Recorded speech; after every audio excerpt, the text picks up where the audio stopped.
On episode 249, we'll have some NFLPA legit talk, Sao Paulo expansion, Stock Car Pro Series, and so much more. Where's the music?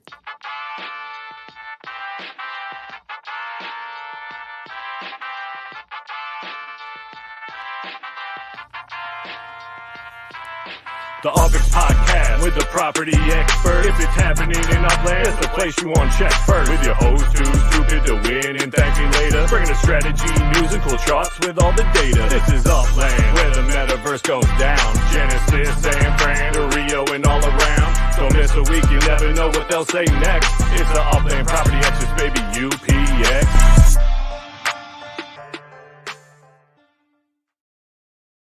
Welcome to the Upland Property Experts Podcast, episode 249. I'm your host, Too Stupid to Win, and as always, joined by ThankMeLater. How we doing, brother? Good.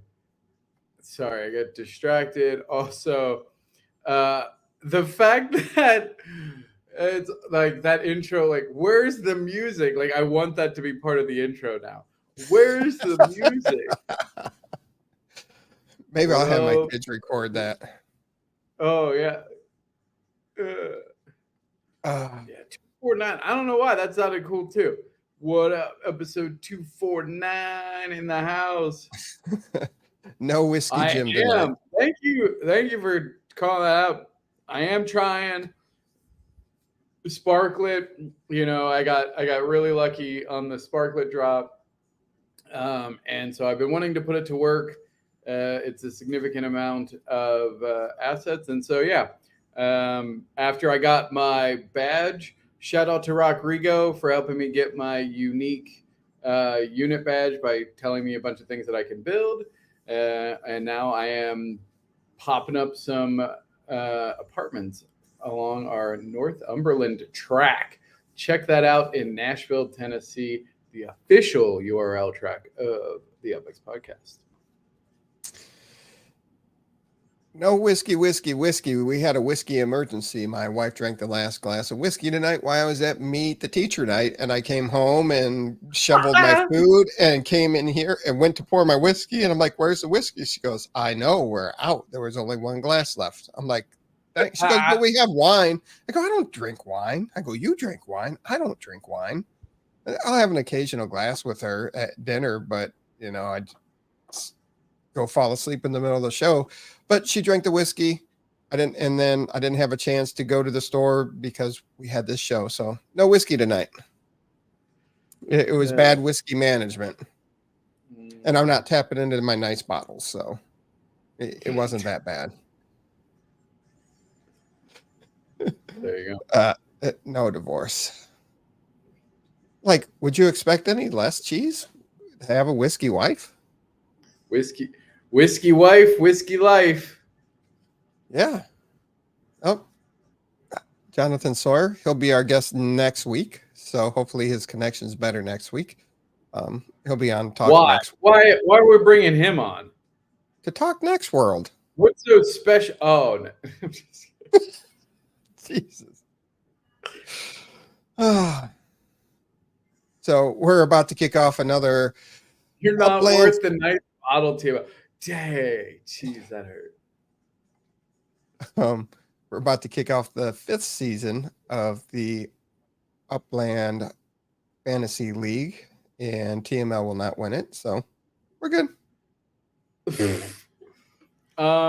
As the former reigning champ and runner-up last year, I have essentially dominated this league every year.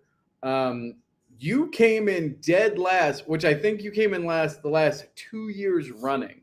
No. So you are wrong, sir.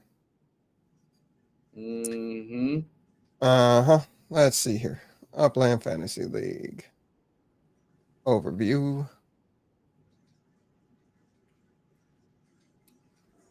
Let's see here. Let's see.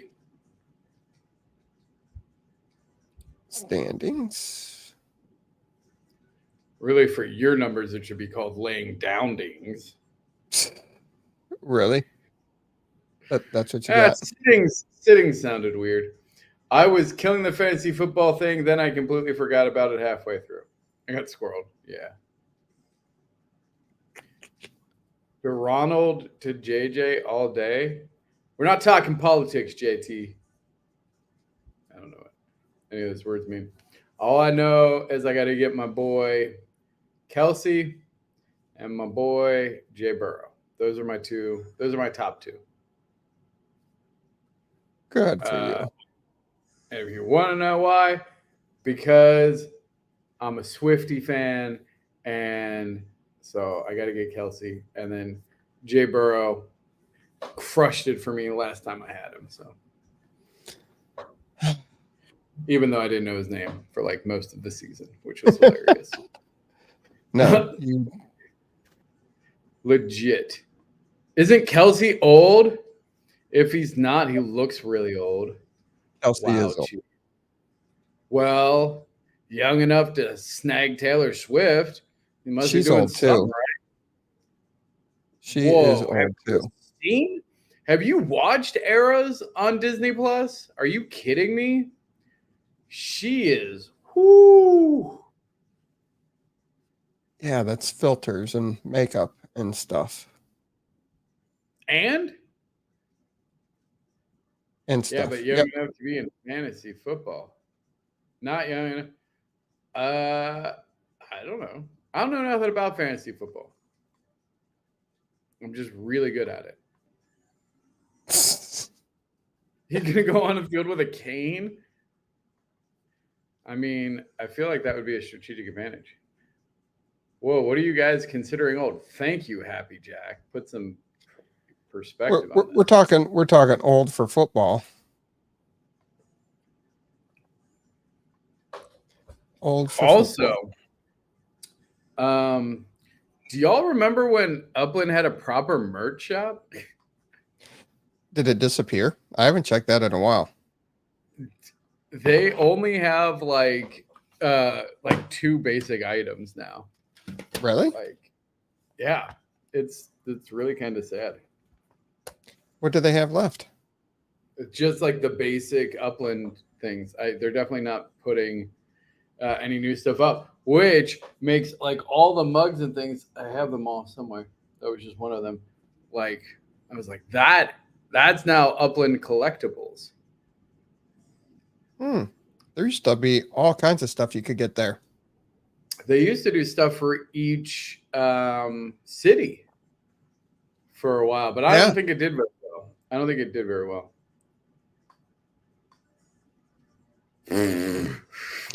Wow. Okay. Well, you should have asked it to shower first. That's all I'm saying.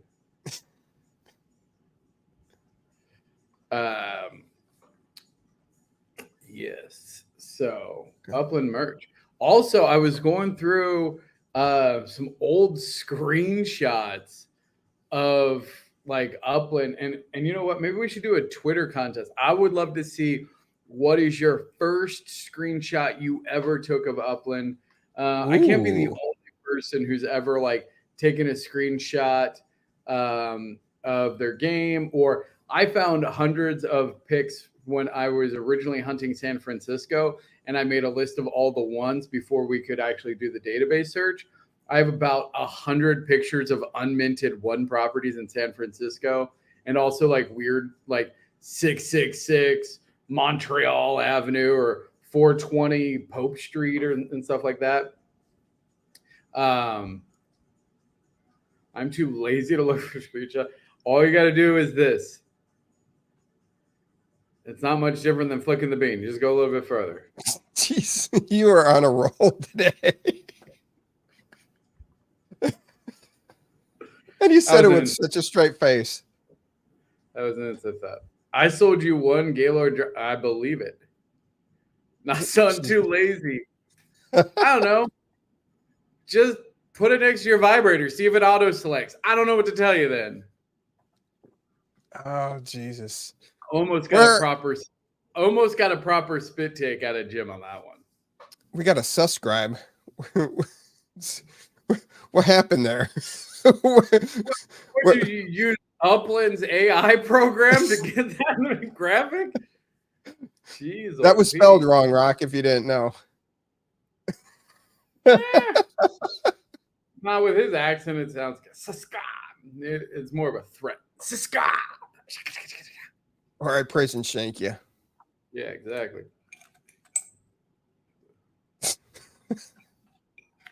Oh, there you go. You see, you get it. You put it out, and that's what you get. Yeah. Well, Would you have some Upland trading cards there now that you're pulling out? Do what? Oh, I thought you were pulling out your Upland trading card deck. Oh, these are actually from Gravity Falls. Like a sticker pack from Gravity Falls. All right. Since we don't have the Upland Racing League backstage yet, I don't know they might be busy tonight. Well, hold on. I got content. I want to show is Tonely Fans got the best of him. I am very excited. No, we're not bringing the toes back. No, not right now. Maybe later. So I'm going to show it. We're going to show it here. Here, I'm going to put a link to it. When this gets 1,111 views, I'm going to actually make the first full episode. And so I hope you like the intro to the Tinfoil Top Hat Society. Welcome, fellow Uplanders. It is I, ThankMeLater, founder of the Tinfoil Top Hat Society. We are here to blow your minds with never before understood revelations about the game you know as Upland. This includes some of the most notorious figures in Upland history, such as the mystery of Michael D. And is Left House actually in Upland? Notre Dame? Left House? Upland? Coincidence? I think not. Are Dirk and Edon actually secret aliens that are here to reestablish society through a digital interface? I don't know, but you can find out this and more exclusively on TerraVision. Let's go. There you go. It's about, yes. No, that is a legit tinfoil hat. Tinfoil top hat. Not just a tinfoil hat. It's a tinfoil top hat. We are classy conspiracies. At least you're adding the class to it. Yeah, exactly. Yeah, class. Class. Nothing but class. Oh, not on. Oh, geez. All right. So we've gone down. No, JT in his comment, I had to reply for it, but I was just leaving that one alone. So I had a response for it, but I'll just move on. Just moving on. That took a lot of restraint. One glass of whiskey, I think we would have got it out of you. I don't know. I'm not that easy. Not that easy. All right. Anyway, since we're getting close to the football season, we do have Recurrier here to talk some NFLPA legit. So we'll bring him on. There you guys. Oh, that light you really went so bad. You show up and ThankMeLater's like, I'm out. Hey, guys got to do what a guy's got to do. I guess so. All right. I'm glad you came out of the darkness there, Recurrier. That made me laugh. So did you have to find your stopwatch so you could put me on the clock? Oh, yeah, I did. Really. I'm giving you the benefit of the doubt this episode. I'm not going to put the clock on yet. All right. Fair enough. I've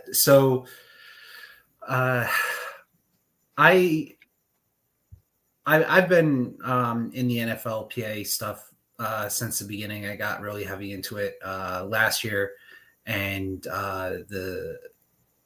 there's been kind of mixed emotions about it. Some people have been kind of negative on it, and some people have liked it. And so I took the opportunity. I was at Genesis Week this year, and I took the opportunity to really try and get in the ear of some of the team members on some of the concerns that the community had, and then try and get an understanding of some of the hardships from the team's point of view. The Upland team is really, really good at being respectful of their partners, but I got to learn a few kind of things about what it meant to partner with NFLPA and some of the limitations that are put on them. And that helped me understand that although the community comes up with a ton of great ideas because of licensing rights and different stuff and different partnerships the NFLPA has with other people, a lot of that really cool ideas can't be implemented. Upland's just not allowed to do it. And then some of the limitations on, when they get information from the NFLPA, which then, how fast they can turn that around to do their stuff. So Too Stupid to Win and I were kind of talking there, and we were talking about putting together a round table and getting some ideas. And I put together a survey. A survey. Yeah. Thank you. A survey so people could kind of put their input in. And the team was really receptive to that. A lot of the feedback that happens during the year kind of gets lost in conversation in the NFLPA channel. And so people are like, I've got this idea, I've got that idea. And then you've got other people coming in and kind of being a little negative. And, the community managers have to focus on keeping the channels clean. And a lot of the feedback gets lost. So we put a form together. We had some okay responses. We've got 13 responses. We've got a lot of good feedback, and the team was really interested in getting that feedback. I have, between G Week and now, spoken to the team and provided them links for the feedback, and they're going to take a lot of that into consideration and hopefully get a little bit more on track this season with some of the stuff that were pain points for the community that are within Upland's control of making adjustments. Which version?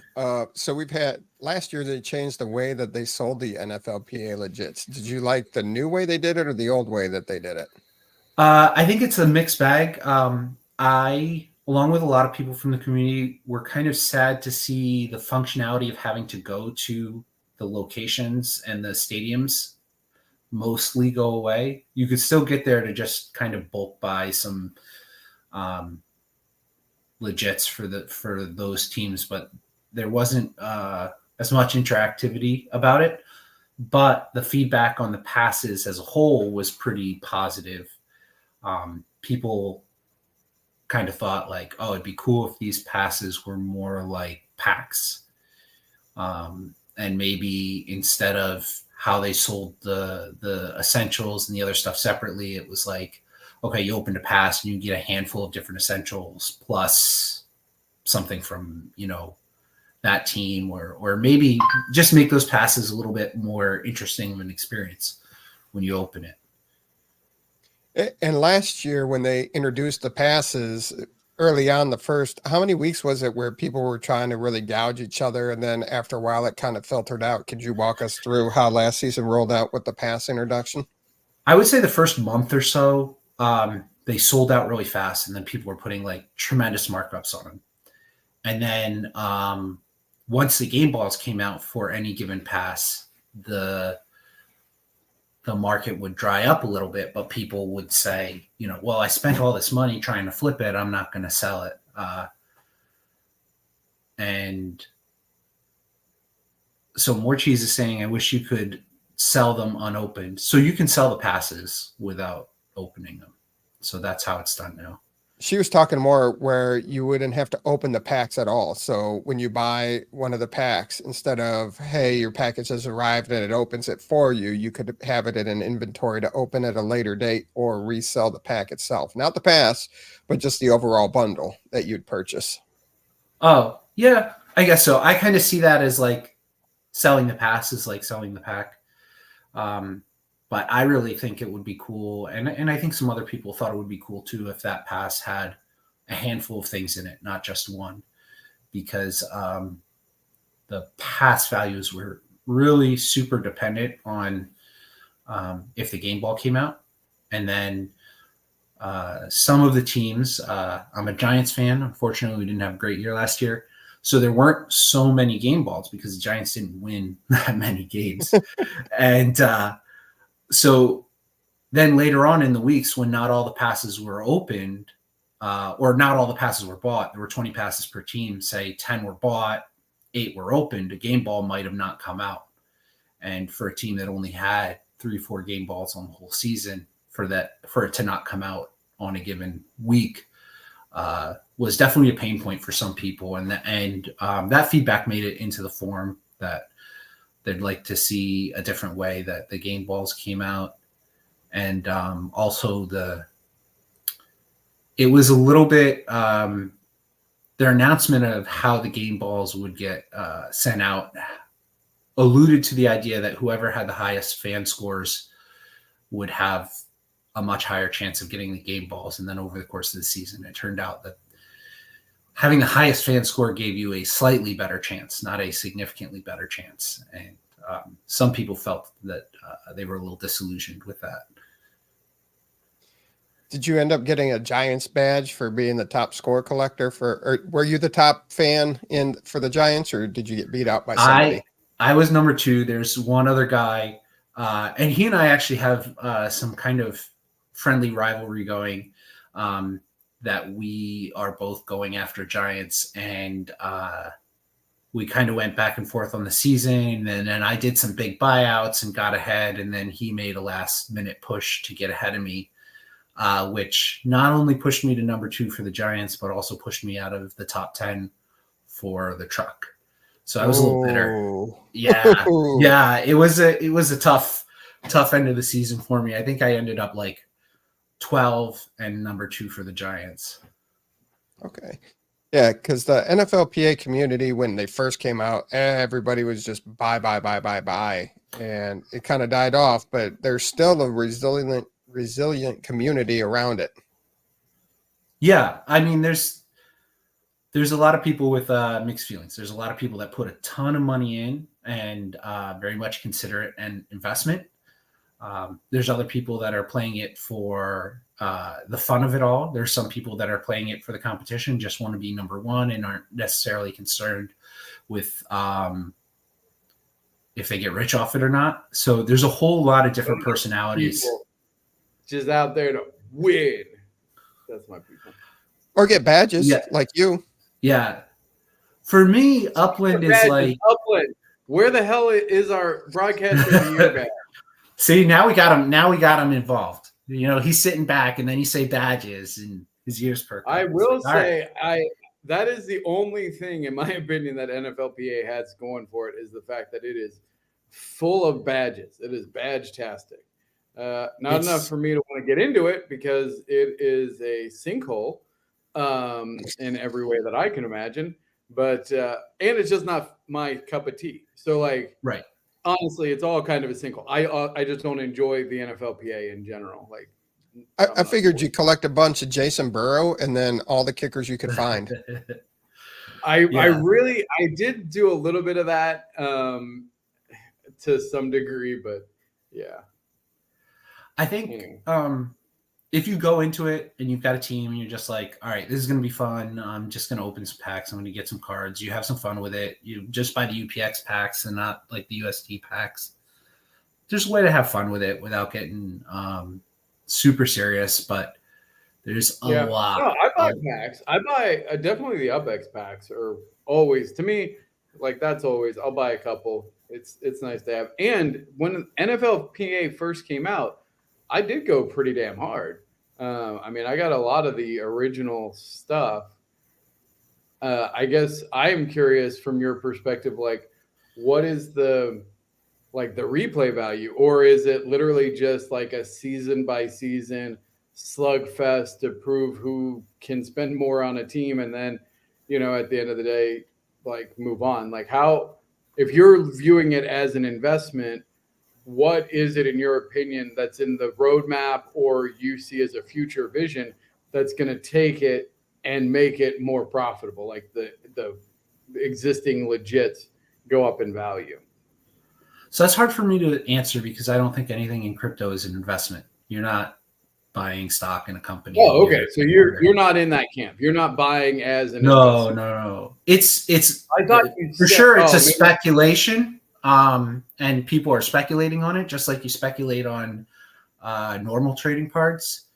My take on to answer your question about the mechanics, essentially the in-season points are worth elevated points. I think they're double points or triple points for that season. And then all of the past seasons and all of their collections still give you points towards certain competitions during the year. And they have, like 4 mini seasons within the NFL season. Premature speculation. Nice. So they have like four mini seasons within the whole NFL season that lasts roughly 4 weeks, 4 or 5 weeks. And those have their own little mini competitions. And then there's like a year competition sort of for that year. And then there's kind of like an overall. And some people have kind of pointed out that the lack of value for the older ones are a concern because there's some rarity to them. What I really like is an idea, and people pitched all kinds of different ideas on it, but I kind of understand why that season has to have a higher multiplier. Sure. And then I think as the seasons get older, like in season is 2x, one season back. So last season's would be 1x, let's call it, right? Season before that, 1.1, 1.2, season before that, 1.4. So that like now you're building up the rarity of those older ones and they start to have some value in those competitions because of their age. Because a lot of some of the 2020 collections and definitely some of the 2021s are hard to complete. They made some choices last year that left certain defenses impossible to complete because the rosters they got from the NFLPA, something didn't sync up with their collections. And there were a handful, 3-4 teams where you couldn't, like, even if you had every single legit for last year that Upland offered, you could not complete all the collections. But it was only certain teams. So you were at a disadvantage if you happened to follow that team, but you didn't know that until like you got into the season a little bit. Yeah. I mean, it sounds like they are trying to diversify some of their competitions. And honestly, I think they could take a page out of arguably one of the most successful collectible card games of all times, Magic the Gathering, in the sense, if you look at how that is structured, they have like, and I know the terms have changed now, but like modern, which would be like, hey, this is the current season, maybe +1 or something, or even just current season. And then legacy, where like all of these high value ones would be, where it's like the inverse. So it's like current season's 1x, previous season 2x, all the way back, like, and make the first seasons be super valuable. And then create essentially, like, again, a legacy that has some sort of bonus or competition that could play into getting something, right? Like that to me would be compelling. Yeah, I think definitely there's some kind of solution in there that gives advantage to older cards, older collections, something like that is a really good idea. I think they do, for purposes of keeping the lights on and paying the bills. The current season is higher, so people will buy them. But I really like the idea of giving some older seasons some value. I think that would go a long way to make things interesting and to open up that secondary market and get some things moving around. I think one of the biggest, so there was a super big community concern last year, very, very controversial over the whole season. that I'm really interested to see how they approach it this year. It was arguably a good idea by Upland, but the implementation fell short. And their idea was they didn't want people making and breaking collections so that in these mini seasons, you could finish high in the end of a mini season, break all your collections, and then start them again the next season and do well by pumping up your score that season again. So they said, okay, every individual legit will hold the highest score that it had. And then if you take it out of that collection, you get that score as a negative score. And what ended up happening is people, as they bought more legits or opened more packs, they could get better properties for their collection. Very similar to like, okay, I got a bigger financial district, right? So I'm going to take one of my financial districts out of that collection, get a better multiplier because I put a bigger one in. Well, the way they did it is basically that one financial district that you took out now counted as a negative score against you because you took it out of the collection. And it was just, I think it was something that didn't really become clear until further on in the season, and it's how they had wrote their algorithm. And then once it became clear and it really started screwing people over, they were like, well, we can't change this in the middle of the season, both because we don't have time to put all the coding in, and also we would be changing rules in the middle of the season. Yeah. The biggest suggestion from the community was instead of taking it at a per legit, you just take it per collection. Whatever your best score for that collection was, if you broke it at the end of one of the mini seasons and remade it at the beginning of the next mini season, you just end up in the same place. So you don't get ahead. So it stops the cheaters, or whatever you want to call them, the people taking advantage of that loophole, without hurting people who then build up their collection over the course of the year. That was a big feedback point, and that was one of the few feedback points that there was a reasonable consensus among the community. There's a lot of feedback that nobody can agree on. Yeah. No, I mean, that's honestly, I think like that's a reasonable suggestion. Yeah, I can't even imagine if they did that with dividends, where like somehow like, yeah, that was a great analogy, because I was like, I don't know what any of these points things mean. I haven't done any of the collection stuff really. Yeah. So that was a good analogy. Yeah, that one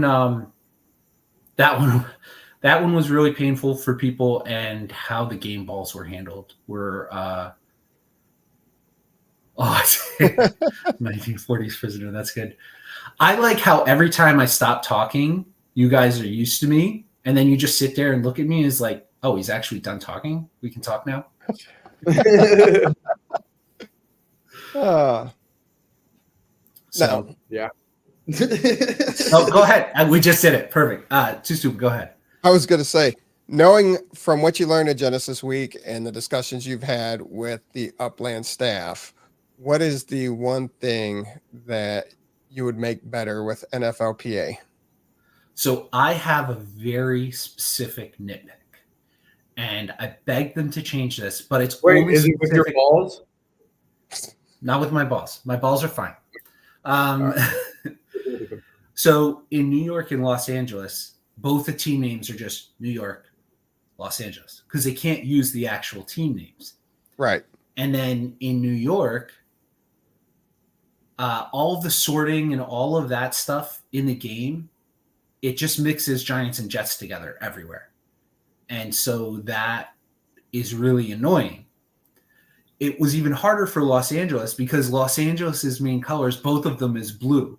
They were a slightly different shade of blue. So you'd go in Los Angeles and you'd be like, oh, this is the light blue or the slightly lighter blue. And it was, so for New York collectors and especially for Los Angeles collectors, that was a huge annoyance. And there was no way to properly filter for it in some of the filters in Upland. As you guys know. Rams and the Chargers? Oh, look at you. You know some sports ball. Nice. Chargers used to be my team back when I was in San Diego. I love me some Chargers. Yeah. So that was one that I said as a personal favor, just do anything in the sorting New York blue, New York green, LA blue, LA light blue, anything, because that would solve a big problem for a small amount of people, but we'd all appreciate that very much. And then I think the biggest thing is finding a way for the game balls. Is that a thing? What do you mean 20,000? Somebody paid $20,000? No.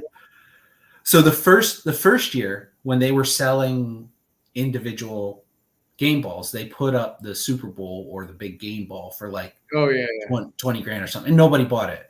Last year, what they did is they had it was like divisional round 1, divisional round 2, blah blah blah. But those got super annoying also because once you got into the postseason, everybody was trying to figure out what passes went with what teams, and it screwed up a lot of the filters and everything too. So if they can redo their filtering so that it's consistent, because this is for the whole game, and you guys feel this pain too. When you go in your personal assets or whatever, that has a different set of filters than when you go into a metaventure, which has a different set of filters than when you go into somewhere else, right? Everybody in the game feels this pain, not just NFLPA. And it's something that if the filters were consistent, the user experience was consistent throughout Upland, that would make a huge difference to everyone. But I don't think anything wild to me 4 years in that we do not have a consistent user interface between these screens. Like, unbelievably wild to me. Like, as a software architect, that drives me insane. Just the lack of. Wait, you're a software architect? I don't know. I've ever heard you mention that before. I'm so glad I came back. I got to get at least one in. No, you're good. So, I think there's a lot of stuff that's just game wide that could use some help, right? But that I don't think that's gonna be something that has to be game wide implementation. That's not going to change for this season. My hopes for this season is that they did a test run for replicas last year, which is something people have been waiting for a long time, and hopefully they do more of those this season. I don't see the signature thing ever coming to fruition. My gut feeling on that is that was something like they kind of tossed out there when they were making the partnership, and it's just never turned up. And I don't know that these NFL players, after they finish a game and go to the locker room, are really looking to like do digital signatures for Upland. So, oh no, we saw them at Genesis Week. We know what they want to do post game. So. That's some pretty candid feedback right there. I have pretty much stopped playing. If I need to go into a menu to find something, I'm out. Yeah. I would say there's parts that everyone, not just Lily, but probably all of us, that there are a handful of pain points in Upland that we just set aside that part of the game and say, that's not fun for us. And we're just not going to do that. Where I think if some of these, real broad pain points got addressed, there may be a lot of people coming back and getting into more different things and more interaction and stuff like that. So I think that would be good for everybody, really. Indeed. Oh. Do you have any other questions for him there? ThankMeLater. No. Are we going to end a show early that Recurrier was on? What the hell is going on? That'd be ridiculousness. So one thing that could maybe make it a little interesting for prolong this episode? Is that what you're saying? No. To make a game out of it, those little mini seasons, if you pay attention, and this could be a tip to other people that want to get out there and get involved. A bunch of people, I'm a Giants guy. Unfortunately, Giants is one of the most expensive to collect, and it sucks. And there are other people that feel that pain too because they have highly sought after, especially like Kansas City the past few years and stuff like that. So wait, why do I care to collect it? Like, so unless if you're not going to get number one, well, you get a badge for number one. But 2 and 3. Why? 1, So 2, this and is 3? this is what I'm getting to. In those mini seasons, they only last 4 or 5 weeks, right? And if you look at the prior mini season and nobody really went after a team, and that whole team is like bargain basement out there, you can go out there and pick, a lame duck team or whatever you want to call it, and go after one of those mini seasons hard. And now you're only talking about a 4 or 5 week commitment for one of the cheapest teams to go get a win for that mini season. And that will give you UPX rewards, Spark rewards, Block Explorers, all of the stuff like that. So you don't have to commit for a whole season. You don't have to commit for any of those big competitions. And you can kind of cherry pick a cheap team to go after if you want to. You just got to go and look a little bit, because the market, you'll see it. If you go look at the mementos, some of the top teams' mementos will be $50 a piece. And then there's these like low teams that are sitting there $7-8 for a memento that just aren't selling. And so you can cherry pick that, buy those mementos on the cheap, go after one of those mini seasons, and then sell them again while you're still in season to the person that wants to go after it, third quarter instead of second quarter of the season or something like that. So there's a lot of little games to be played within there, if that's the type of thing you want to do. The season long competitions and the full holder competitions, that's just a pay to win. It really is. It's whoever puts the most money into it is going to be at the top of that. I've spent a ton of money on giant stuff. You're telling me Upland is pay to win? Is that what you're trying to tell me, Recurrier? There may be small segments of it that would fall into that category. Sure. But yeah, there's definitely ways to kind of get involved with it. Just the first thing you've got to check at the door is the idea that anything within this game is some kind of financial vehicle or an investment or anything like that. It's it may work out that way. You may be able to speculate. Just upset all the crypto bros. All the crypto bros are shaking their fist at you. Crypto is an investment. At best, crypto is a speculation. If it was an investment, then it'd be, the SEC would be all over it. Nobody wants that. So I've never thought of it as an investment. It's all just speculation and whatever, funsies. It's just a game to me. Until Big A buys the Genesis property for $1 million, then it's an investment. I got one of those life changers listed out there that will never ever sell, but it's just fun to have one listed. Of course. I'm not 100% sure, but I think I own the biggest property in the game. It's the Ford manufacturing plant in Chicago. Definitely not the biggest property in the game. The biggest unlocked public property. I got it in one of the ETH sales, and it's like 9,500 up square or something like that. No, it'd have to be big. 9,500 is not the biggest by any. Well, and maybe it was at the time, and it's not now, or it was very big. No, because because the URL boys got one that's like 32,000. They built that giant factory. They have something insane in Brazil. In Brazil, oh, that must like because it's fit. And that was a public, or that was like a landmark sale. Pub. I don't know. I forget. They got something. It's like because they have the giant car manufacturing building. It's like one of the few properties that can fit this insane factory, the giant car factory on it. I feel like it's 32,000. Yeah, I've been waiting to put a factory on that. I want to put a car manufacturing factory, but in the back of my head, sometimes Upland does some unexpected stuff, and in the back of my head, I'm nervous that when they make actual cars able to be made, they're going to say like, okay, well, you have to buy a specific car factory. Like a cart factory can't make cars. And so that's why I haven't put manufacturing up on my big property yet, because there's no rush, because I'm not looking to make parts. I'm looking to make cars. and I'm nervous that anything I build, I'm going to have to knock down anyway. So. Well, there would be a lot of pissed off people at that, but yeah, It wouldn't be the first time. Definitely wouldn't be the first. Just knock it down and build it again.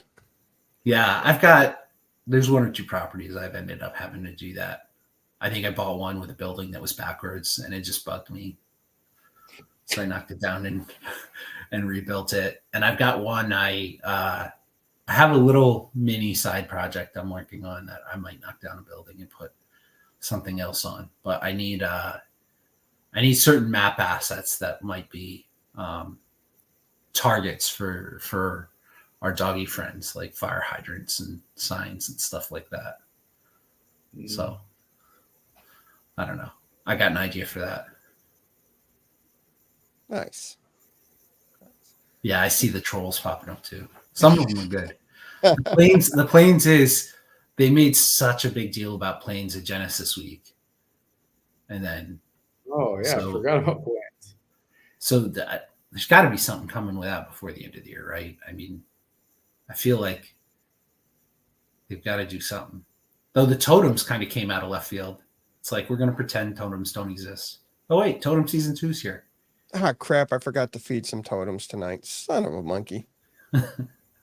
I didn't even bother this time around. I was going to, and then I was like, all right, this is what I'm going to do. I'm going to wait for 3 or 4 days until everybody figures out like the quirks for this season.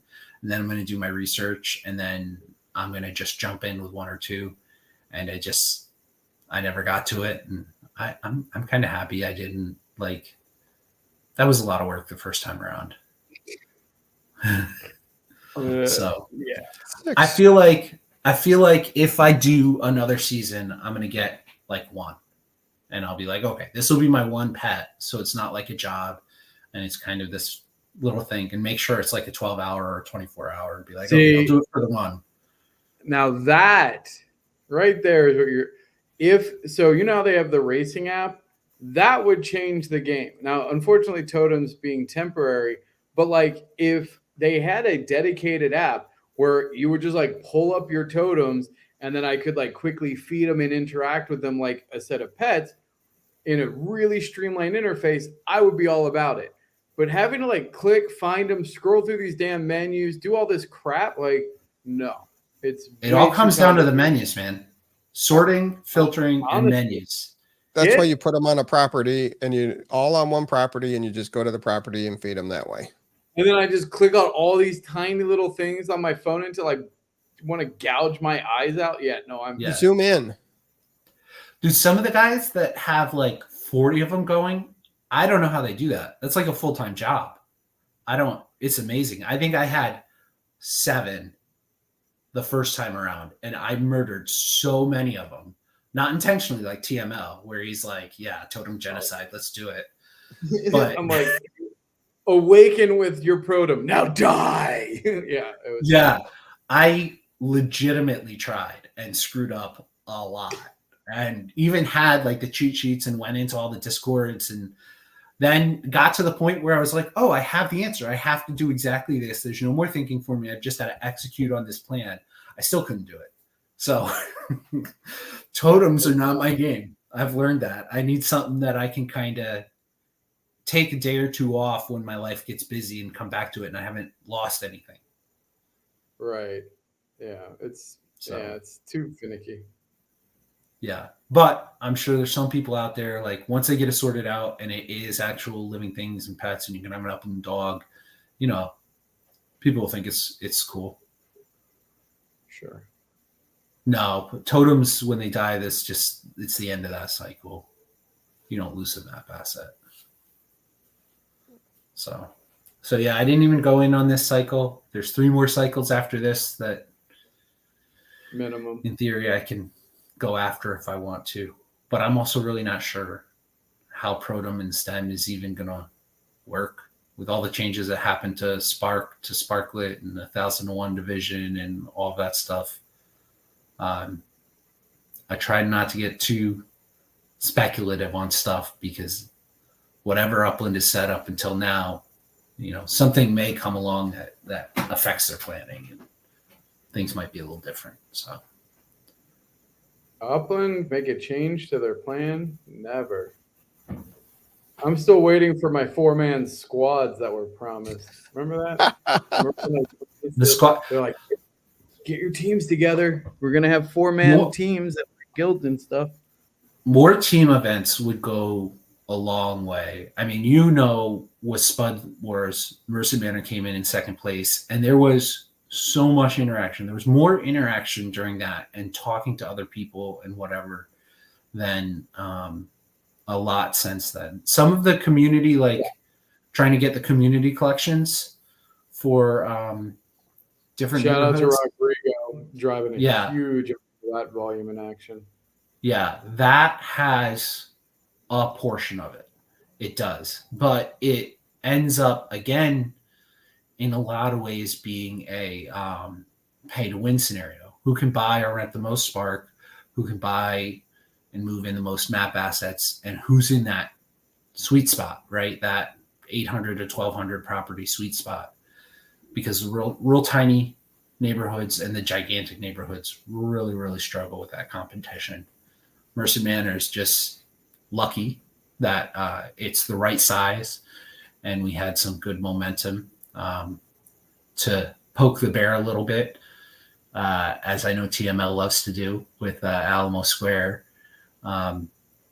Technically, Merced Manor was the first community spawned collection in the Genesis City. Some may call that a Genesis node, but you know, to each their own. You know what? I'm going to align with you on this. I'll concede it. Because Merced Manor was the first official neighborhood collection in the Genesis City, I think that really is the mark of a true node, that you have your own collection. So tip of the hat, Merced Manor, Genesis node. You heard it here first on the UPX Podcast. You couldn't even do it without laughing. Hey, listen. So it's all fun and games until Too Stupid gets involved. I'm good. I am good. Learned your lesson. Yep.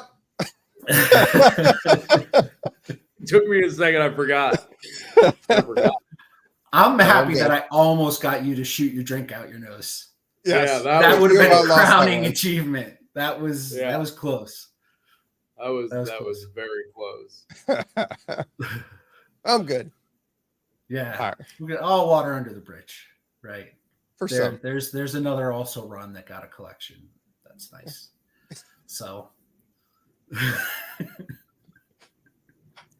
all right. all right. As Thanks I like so much. to say, we'll burn that bridge when we get to it. Yes. Yeah. So but thank you guys so much for having me on.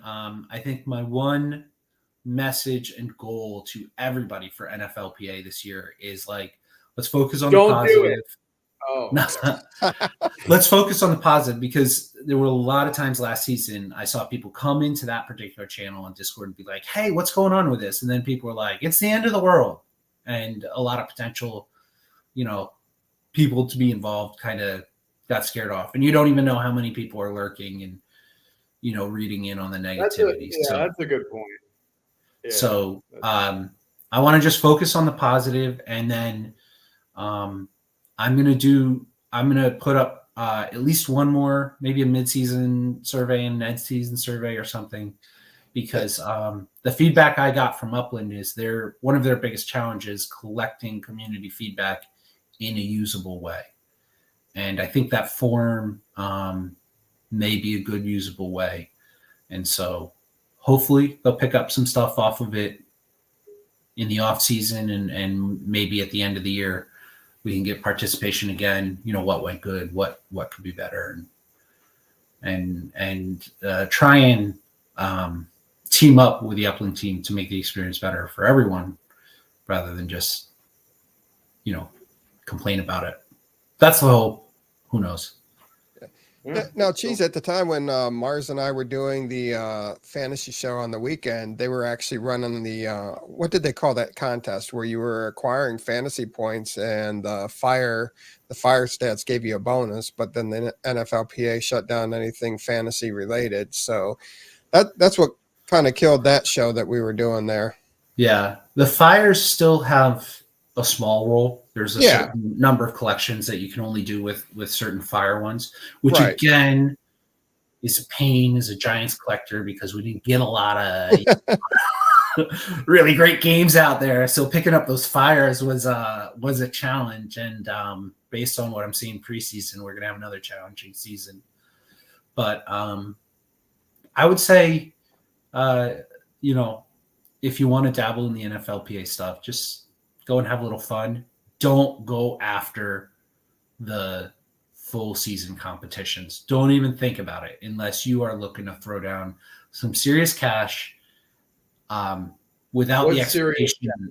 What would be a low tier, like what's minimum buy-in, do you think, to like clinch a season? If you want to win the top for a team, it's a few $1,000s per season.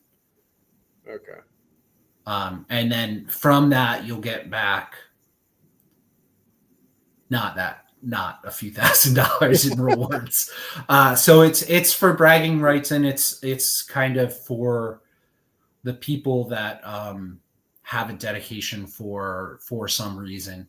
I would say if you're interested in going after things, look at some of the shorter competitions, look at poorly collected teams that nobody's fighting for them. I know one of the times last year I was like, nobody's collecting Jets. I'm just going to start collecting Jets. And I didn't have to put that much effort in to be like the top or second player for the Jets. So go out there, find the low hanging fruit. So is it per team, per mini event? Like how, or is it like, how are the badges? I'm going to be honest. Even us that were very deeply involved in the NFLPA didn't fully understand the structure of how they rewarded certain things. But I think it has, those are more for like the top three. I think there's a first, second, and third place for each team. And so I know last year I got multiple badges because I went after all the New York teams last year. I have 14 overall. See, that's the only reason I might need to get into NFLPA, just to pick up some of these tiny badges. Yeah, so you get a badge for first, second, and third place, and there's going to be teams where there's two big guys fighting for first place, and then there's just a giant void. So you can pick up the third place badge, probably way less than that $3,000 or $4,000 that you're going to have to put into if you want to be in first place. And one of the other things is if you're going after one of those top multi-season or all season, like those big boy rewards, you're going to have to build up at least some collections from 2020 through, last season to have a shot at those. That's why those mini competitions are good for anybody. You can go in, there's call them 4 mini seasons. You can go after that second one, go hard, win the rewards for that, and then just flip them to the next guy that's going to go hard for mini season 3 or 4. So there's some gaming. Maybe I'll reach out, and if somebody wants to go hard on teams and then like swap teams to go, hey, we'll each go hard on a team for a mini season, maybe swap legits to get. Yeah, there was a lot of alluding to that last season, and especially with the whole like breaking collections, making collections, going after the same team 2 consecutive of those mini seasons got tough because you got penalized for the collections, and you couldn't you had to buy a lot. So if you're like, all right, these are going to be my 4 teams and I've got 4 other guys or whatever, and we're going to switch around and we're going to help each other out. It's definitely a tactic there. There's games to be played within it.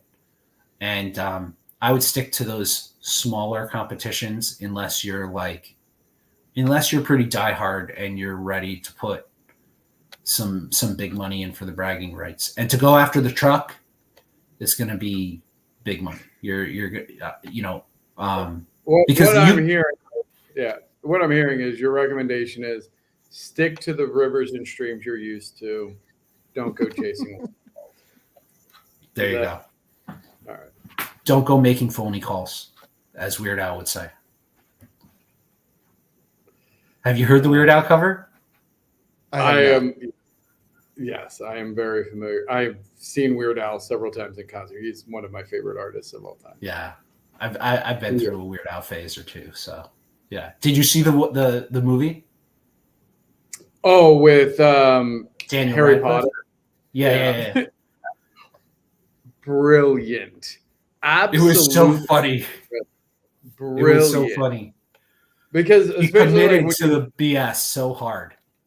Like when you know the actual story of like when you know Weird Al and like his story and like he doesn't drink, he's like the most straight lace and like it is just and like his cameo in it.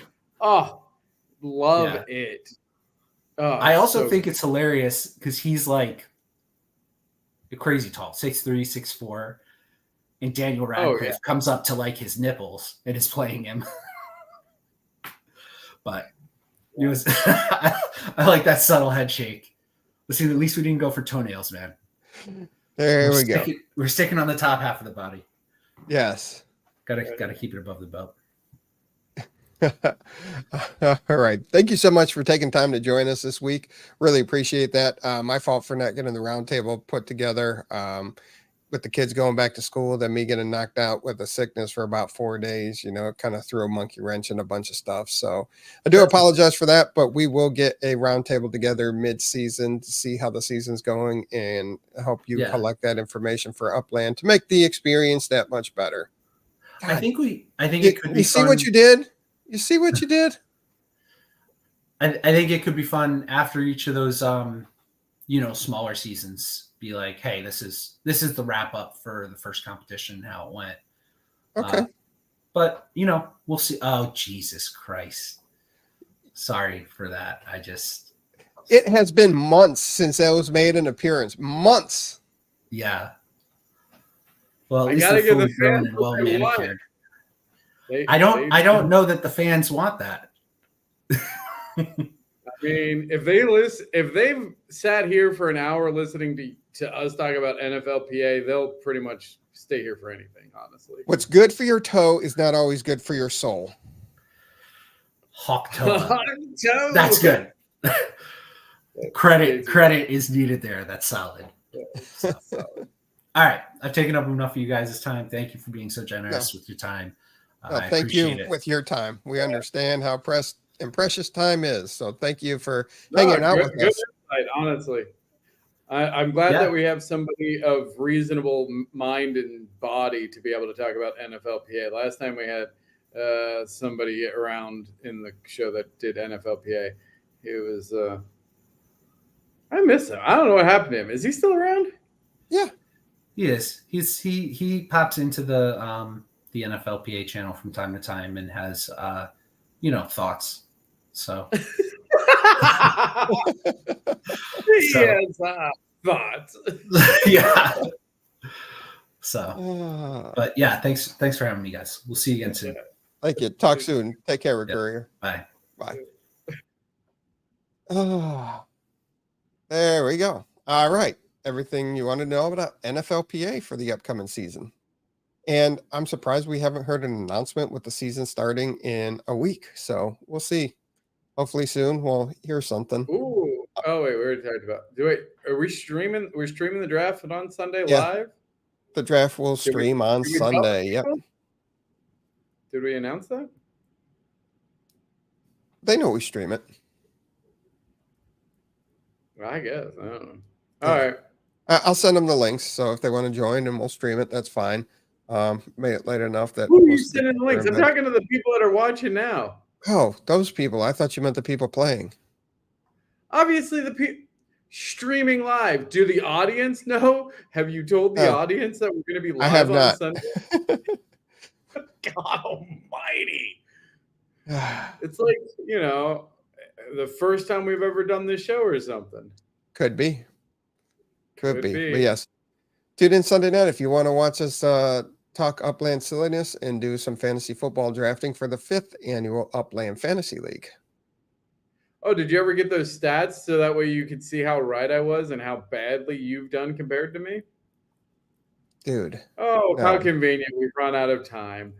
We have not run out of time. But for some reason, something's broke with our Yahoo for the league. It won't give me the drop down. It won't give me the drop down menu to show the history. Well, good thing we record every season.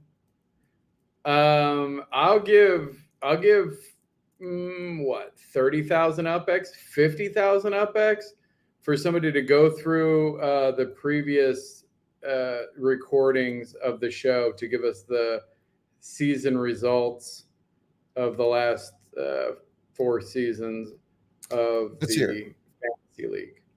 2021, I won the championship. 2022, you won the championship. 2023, Wolf Warner won the championship. Who came? I want to know the full. I want to know the full standings though, because okay. Yeah. Do you have the full standings? No, it won't give me the drop down for. All right, well, that's what I want. I want somebody to go get me the full standings for those seasons. And wait, was that the first? Was 2022 the first season we did it? I thought 2020 was the first season. Oh, you don't have those results? No. So I would pay 50,000 UPX if somebody gets us the 2020, 21, 22, and 23 season full results and post them on Discord. Sends it to somebody on Discord. So that way I can wave it in his face. I'll show you what's missing. All of it. What are you showing me? I don't like. Look, so. What? Here, well, you want to see, you know what? So you see, here's one of my old standing leagues. There's a drop down menu right here. I can go to all the seasons that this league's been going on. If I go to the Upland Fantasy League and I go to the league overview, just like I did, that drop down's missing right here. There should be a drop down right there for some reason, but it's not there. Because then it would show me 23, 22, 21, and 20. What do you want? Great. You don't have the information. I'm paying somebody to go get me the information. What do you want? Okay. I don't care. You probably did something wrong. You probably didn't register correctly. Maybe you registered a new No, it auto renews. Yeah. Go back to drafting kickers. We're going to see what those results are, and you're going to be embarrassed because you do terrible in this league. You had one fluke win, and that's it. You do so bad in this league. It's embarrassing. No, you're embarrassing. Anyway. And I'm pretty sure the only reason you won the one season is because there was some big time collusion. Also, I had no idea that you could trade players. I didn't even understand how to play the game at all. I ended with all of my money. I was like, why do I have money? That was the second year. I didn't win the first year. You won the second year. Right. The first year that you played, you didn't know that you could pick up and drop players. I didn't know you could do that until the year I won. That's how I won that year. Is because I was like, oh, wait, you can actually change your team and change your lineup. And there's strategy here. I just thought that you picked a team and you just hoped it did well. And you guys are spending all week, anyway, I'm done with this. All right. Anyway, pro stock cars coming in between after the sizzle season. And they did open 4 neighborhoods in Rio, and there's plenty of that to still buy. And that's your week in Upland. There you go. until Sunday when we Yes. get to talk more NFL. And hopefully by Sunday, I have all the history there and you can just shut up about it and prove you wrong. You're not proving me wrong, because I know I came in second last year and I came in first the year before that. I know you came in last year. Yeah. Okay. I hope you come you in did last terrible this year. the year before that. No, I didn't. You were in the loser bracket. Was I? I don't know. I do 6 leagues a year, so. Which you would think you would do a little bit better than. You have more experience than anybody. You should be good at this. Sometimes it just doesn't fall your way with the players you pick and the waiver wire. It just happens. Sounds like excuses. Yes. I can't wait for you to finish in last place. Till Sunday. Everybody have fun. Be safe. We'll see you in the metaverse.